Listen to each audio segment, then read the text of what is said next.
Bonjour tout le monde. Hello everyone, Annie.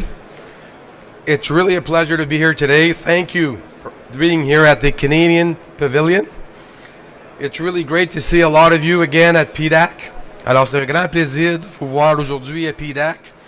I'd like to start by acknowledging that we're on the lands, the traditional lands of the territory of many of our nations, including the Mississaugas of the Credit, the Anishinaabe, Chippewa, and Howden, Haudenosaunee, and Wendat's people. It's really exciting to be here today, and as you've seen here, like the opening ceremonies Sunday, PDAC has a premier world conference right here in Canada, in Toronto. There's about 30,000 people attending. This is amazing, from all over the world. And to showcase the ingenuity, attract investment, and share the knowledge and best practices, and confirm that mining as an economic driver is central to Canada's development and wealth moving forward. We continue to be essential in our economy towards a net zero future. This is very exciting, and as the Minister Wilkinson has often said, this is a generational opportunity moving forward. So I'm Marc Serré, MP for Nickel Belt in Northern Ontario. As we know, in Northern Ontario, mining is very important. And this is an opportunity here with a global fight against climate change, and the development of a more sustainable economy presents immense opportunities for Canadians, communities all across Canada, and also especially Indigenous communities. Now, my two chiefs that are here, Guillemot from Atikamashiq, Nishnabek, and Wanapete, very important that when we look at the mining industry and the Indigenous communities, how do we build a better future with the infrastructure gap that exists in rural Indigenous communities all across Canada. So this is why we're bringing you here today, I would like to today have the opportunity to invite two special guests. First, I'd like to invite my colleague, my friend, Yvonne Jones. Yvonne is the Parliamentary Secretary for the Minister of Northern Affairs and Minister responsible for the Prairie Economic Development of Canada and a Member of Parliament for Labrador. And Yvonne was, in the past, the Parliamentary Secretary in my position for the Minister of Natural Resources. And I have big shoes to fill, Yvonne. So I'll ask you to come up and say a few words.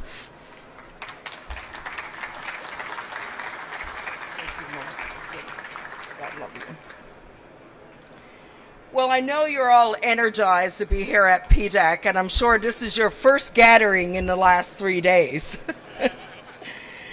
Thank you, merci beaucoup, Nakamik Marc, for the introduction.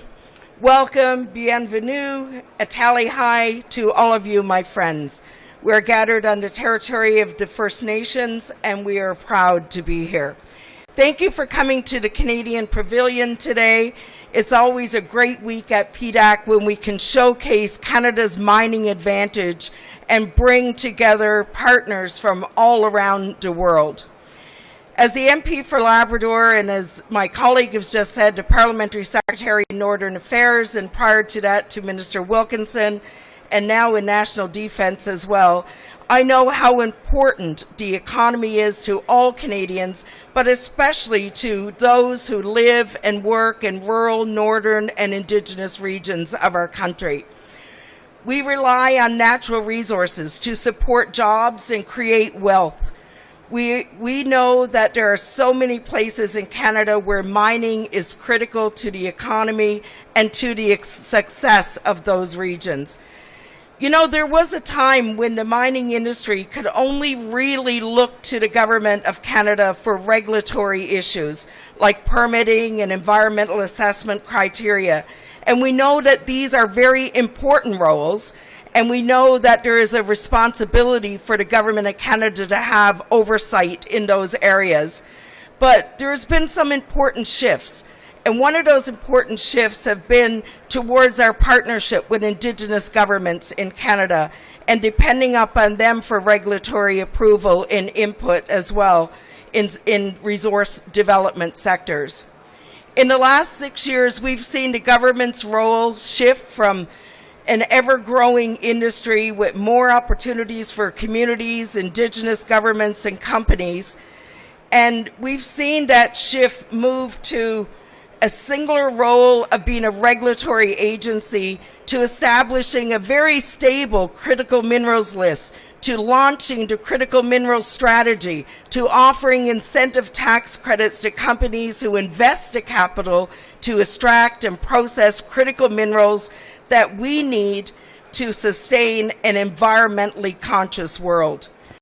Over our time in government, we have developed several infrastructure capital programs that support the mining industry and the communities in which they operate. We've been there to support jobs and work with unions and Indigenous governments.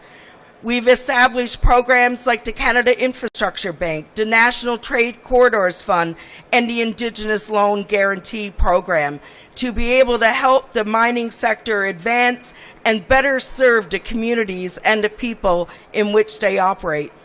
We continue to invest in skill development with unions and mining companies to expand training opportunities and jobs for those who want to engage in the sector. And we know we are not done yet.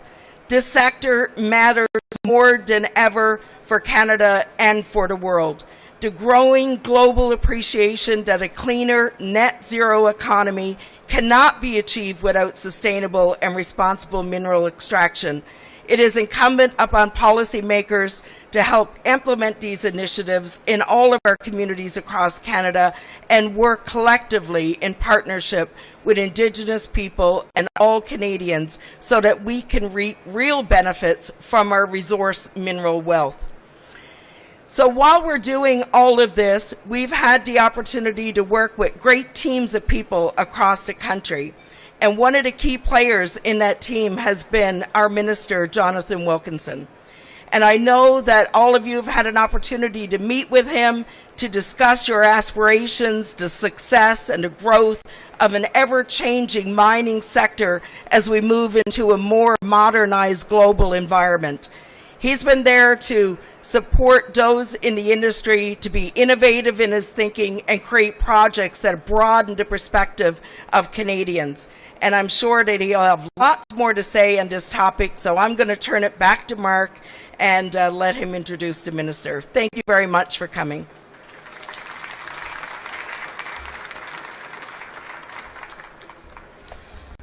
Merci Yvonne Miigwech pour les commentaires au niveau de comme Canada, au niveau du chef de file dans le monde, au niveau des minéraux critiques. C'est tellement important pour tout le monde ici. You all know how Canada plays an important role.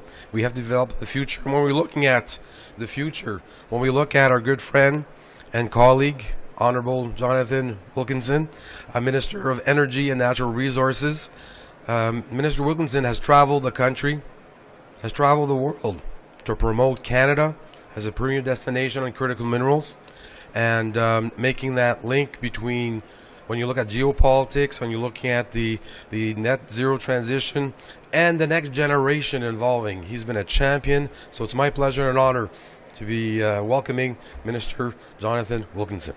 So.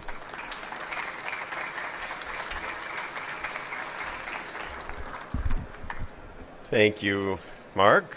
Bonjour tout le monde. Je suis très heureux d'être ici avec vous. Et I would like to just start by recognizing the presence of a number of my colleagues, in addition to Marc and Yvonne, Vivian Lapointe, the Member of Parliament for Sudbury, George Chahal, the Member of Parliament for Calgary Skyview, and Francesco Cervera, the MP for Vaughan Woodbridge. Je voudrais aussi dire bienvenue pour Sébastien Lemire, c'est un député de Bloc québécois qui est ici avec nous aujourd'hui. And I think it's always dangerous to point out a few people because you will always probably miss folks that are in the audience, but I thought that I saw my counterpart, the Minister of Energy from Alberta, Brian Jean. Aha, there he was. All right. Contrary to popular belief, we actually get along very well and do very good and productive work together. So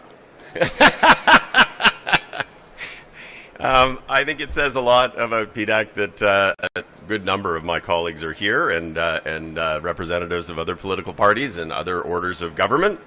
I can tell you that PDAC is certainly the only conference that I attend anywhere around the world that I spend 3 full days at, and it is a recognition of how important this gathering is.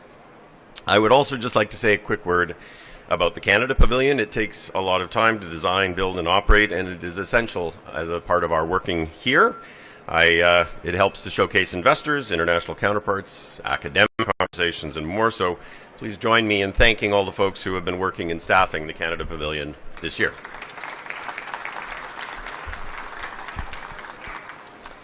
As I noted, for those of you that were at the discussion yesterday, I noted that we talk a lot about climate change these days. That's for pretty obvious reasons.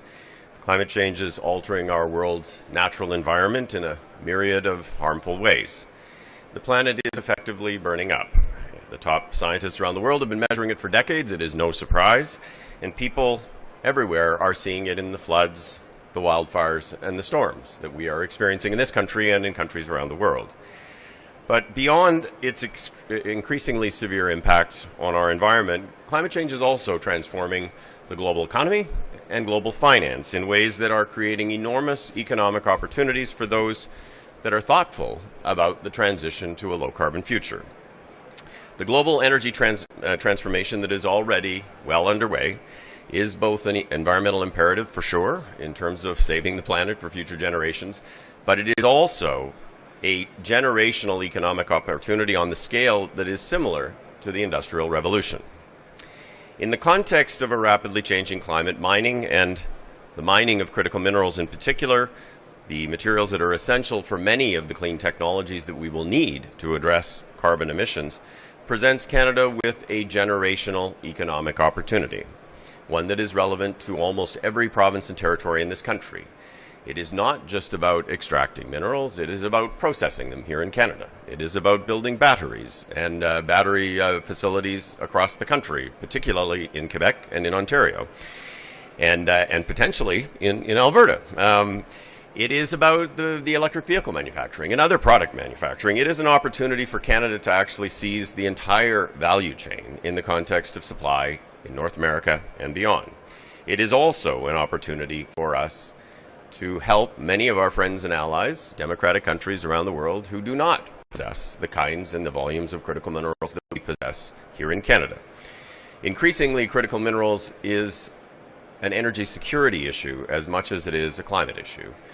We certainly, as Canadians and as a democratic country, cannot be held hostage in the same way that Germany was by Russia with natural gas in the context of critical minerals. That gives even more impetus to the work that needs to be done to accelerate the work to develop these resources here in this country. Our path forward, as was outlined in the Canadian Critical Mineral Strategy, must be to accelerate the development of critical minerals and the associated supply chains, and to promote through that economic growth and competitiveness, sustainable resource development, and of course, partnerships with Indigenous peoples, economic reconciliation with Indigenous peoples. Seizing these economic opportunities in Canada will require the active engagement and partnership of Indigenous communities. As I noted yesterday, it is indeed critical that Indigenous communities see long-term, sustainable benefits that are flowing back to their communities.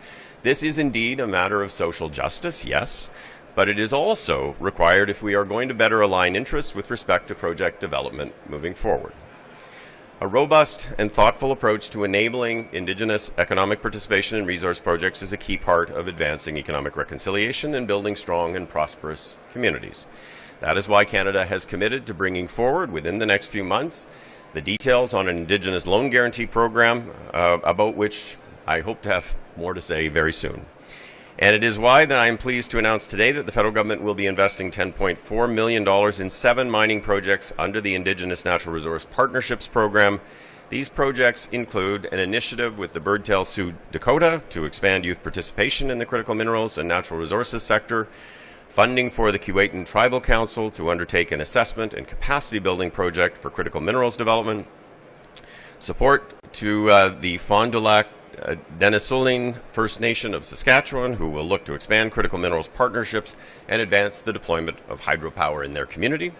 A project with Accurate Industries, who will use innovative new methods, including ground-penetrating radar, to further the construction of ice roads that enable critical minerals development and expand economic opportunities for the Ministiquin Lake Cree Nation, support for the Saskatchewan First Nations Natural Resource Centre of Excellence to increase capacity building and partnerships with a variety of Indigenous nations, funding for the Global Indigenous Development Trust Nation to develop a framework that will weave together geological science and traditional Indigenous knowledge in mining operations, and finally, support for the Leadley IQ to help advance skills training opportunities in their community to help seize the economic opportunities from responsible mining in their traditional territories. All of these projects will support the economic participation of Indigenous communities and organizations and drive economic growth in Indigenous communities. I would like to take a moment to recognize some of the folks here with us today who have come from across Canada to be part of this announcement. Chief Kevin Mercredi of the Fond du Lac First Nation, Chief Kelly Antoine, Executive Director Dieter Kazon, Executive Director of the LKEF, and Scott Gordon, COO of Naga Enterprises, Jerry Asp, Elder from the Tahltan First Nation and co-founder of CEO of the Global Indigenous Trust, and Sonia Molodecki, co-founder and president of Global Indigenous Development Trust. Sheldon Watney, president and CEO of Saskatchewan First Nations Natural Resources Centre of Excellence. Long time no see. We just worked together 2 minutes ago. Chief Wally Burns from the James Smith Cree Nation and chair of the Saskatchewan First Nations Natural Resource Centre of Excellence.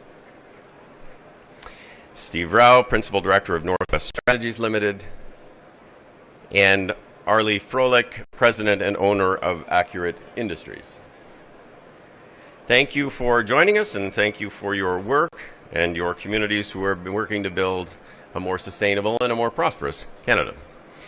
Indigenous communities are the rights holders and frequently the title holders of their traditional and ancestral territories, but for too long, we all know, have faced systemic barriers in unlocking the resource wealth of these lands. It is incumbent upon all of us policymakers to ensure that communities right across Canada have the tools and the financing to be able to seize these generational economic opportunities.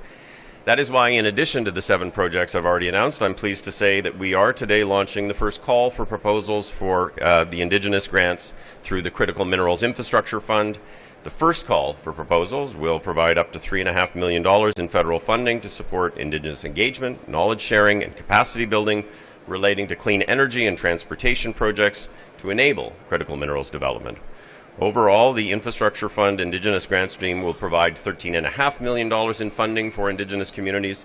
As some of you will know, the Infrastructure Fund was launched last November. It is a key part of the critical mineral strategy, designed to support key projects to enable the sustainable development of critical minerals. It's a $1.5 billion program that is looking to actually fund or participate in funding things like transmission, clean energy projects, and roads to enable the development of critical minerals.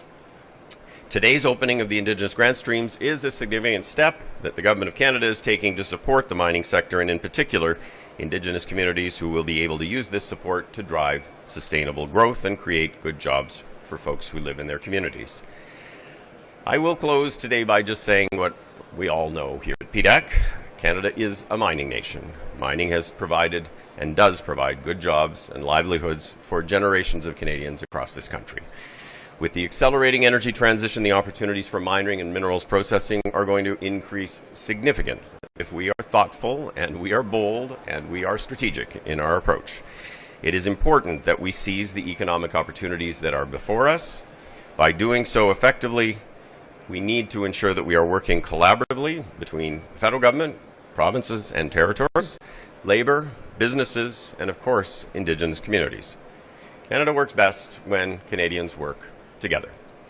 Let us collectively commit to working together in the battle against climate change and in seizing the enormous economic opportunities that are available to a country like Canada through this energy transition. All of you here, all of you in this big conference will be critical to our future success. So thank you for joining us today. Merci beaucoup. I wish you all a very enjoyable and a very productive conference.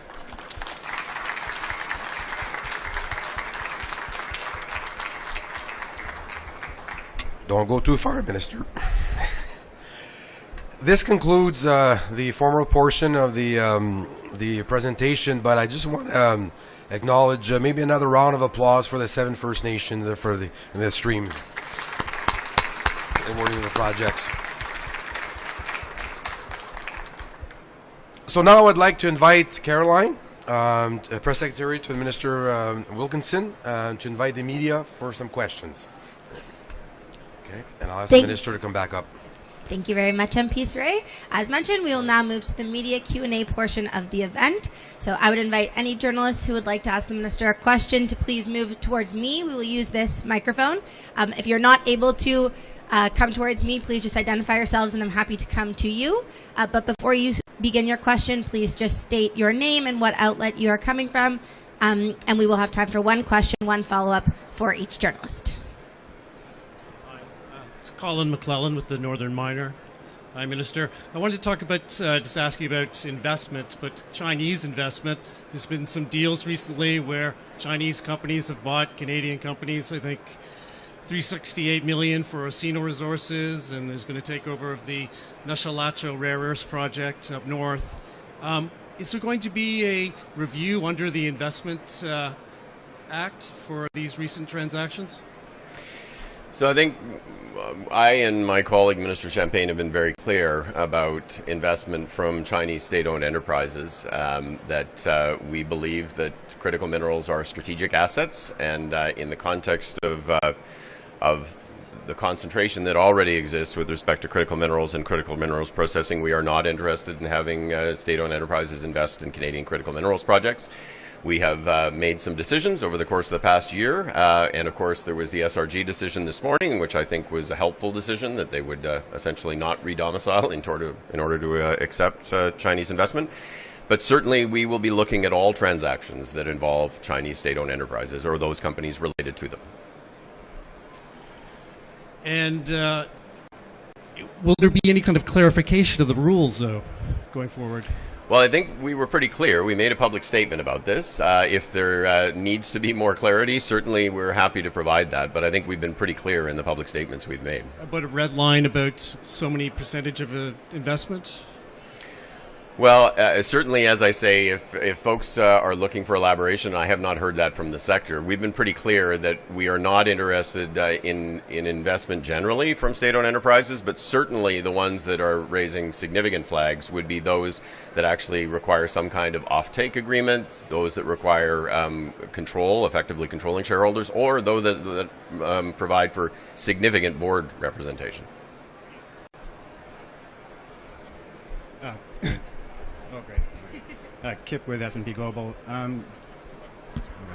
Do you have a sense of what some of the specific changes to the IAA will be? I know you're still preparing legislation and it'll have to go through the House of Commons, but you must have an idea at this point of what some of the specific tweaks will be. So we are looking at regulatory updating in a broader context than just the specific tweaks to the IAA. We released a statement about a month ago on sort of some of the general orientations we were looking at, and we've committed to releasing a detailed action plan in the near term. We certainly will be looking beyond the IAA at things like a very public and transparent dashboard for all permitting projects. We're going to be looking at aligning much more closely with provinces and territories with respect to ensuring we're not asking companies to do the same thing twice on an ongoing basis. We are looking at establishing overall levels of service standards in terms of what companies can expect in terms of timelines, expedited timelines, so that we can hold our regulatory agencies accountable for being on time. And in terms of the specifics of the IAA, I would just say, without getting into things that are going to get me into trouble because it'll be legislation that has to go before the House, we had said that we would respond to the Supreme Court's specific concerns about what it described as overreach. So, for example, the ability to flag a project on the basis solely of public concern, which was not necessarily fully related to federal jurisdiction. We are going to be doing that in a very thoughtful way to ensure that we are respecting provincial and federal areas of jurisdiction. But beyond that, we actually want to find pathways through which we're actually going to be working far more effectively with provinces and territories for the benefit of the sector and the benefit of Canadians, irrespective of legislative change. just to follow on Colin's question,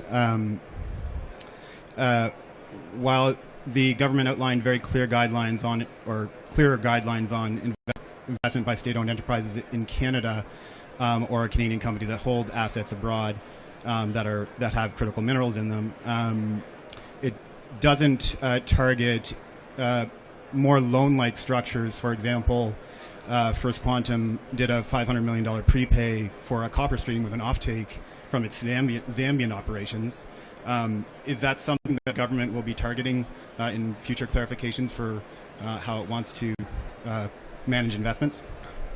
I would say that there are active conversations going on about how best to approach some of those kinds of issues. There are others that are kind of similar but related. At the end of the day, critical minerals are going to be integral to our ability to actually transition in terms of climate change, but they're also going to be critical for many of the economic drivers going forward. They are, as I said a minute ago, a key national security concern on a go-forward basis. And I think what you're going to find increasingly moving forward is democratic countries around the world coming together to try to find pathways through which we actually are ensured of access to the minerals that we're going to need on a go-forward basis. And these kinds of conferences are very helpful in that regard. I had a very long and thoughtful conversation with my Australian colleague yesterday, with my American colleagues today. And we have had similar conversations with France and the United Kingdom and Germany 2 weeks ago when I was at the IEA. So these are very live conversations. It's not just Canada that's thinking about it. I think we'll go to other folks who have questions, and then if there's time. I don't know. Do you have questions? Okay. I'll just go to my friends over here. Hello, Minister. I'm Divya from Reuters. Just to kind of follow up on that question, there is a view among junior miners that Canada and the government is targeting the smaller companies and letting go of the bigger ones. I mean, as we heard, the top 3 copper companies of Canada has Chinese state-owned enterprises. Would you look at asking them to divest from these companies because of national security reasons? So the primary focus is going forward. It's about ensuring that we are not allowing state-owned enterprise to control Canadian assets on a go-forward basis. We recognize that there are existing large-scale and small-scale companies in this country that have taken Chinese investment in the past.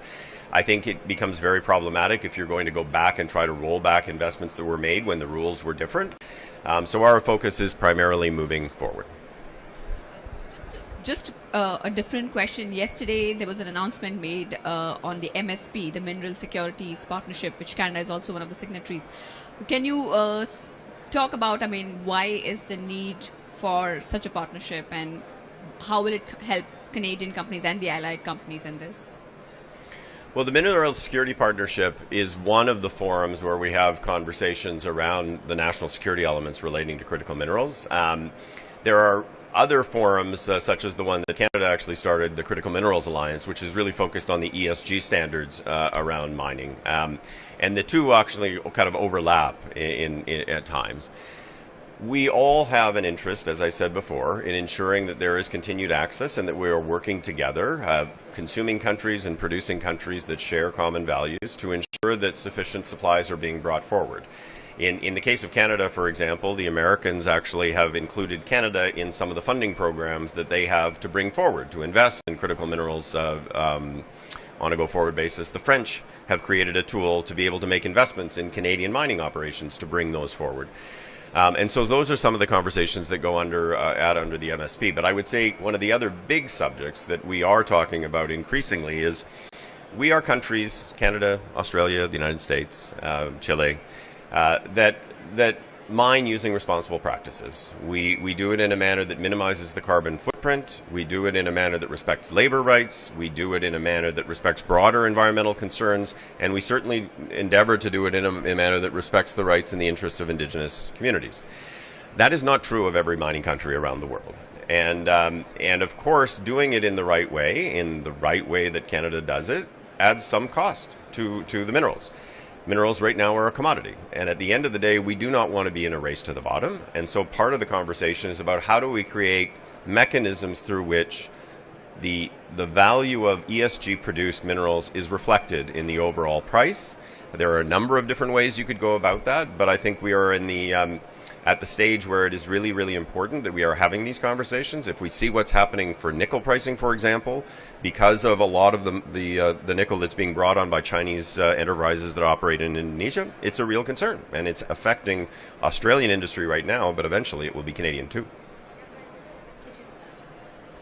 Okay, I think, Kip, if you wanted to ask one follow-up, and then we will move towards a photo. Yeah, can you just tell us a little bit about what you talked about with your counterparts from the U.S.? Was it Undersecretary Fernandez that you spoke with, or your meeting today?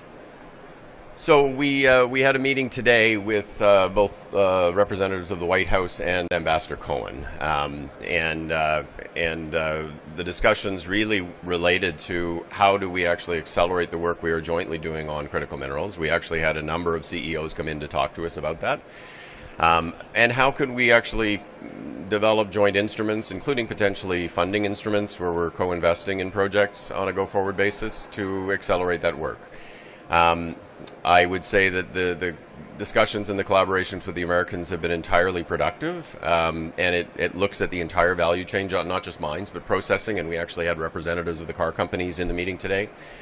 We are, though, having very similar conversations with Australia, for example, which, to be honest, Australia and Canada are mirror images of each other in terms of the kinds of issues that we are facing. So, thank you very much. This concludes the media portion. And now, before we wrap up, I would just like to invite the INRP proponents to the stage so we can take a photo.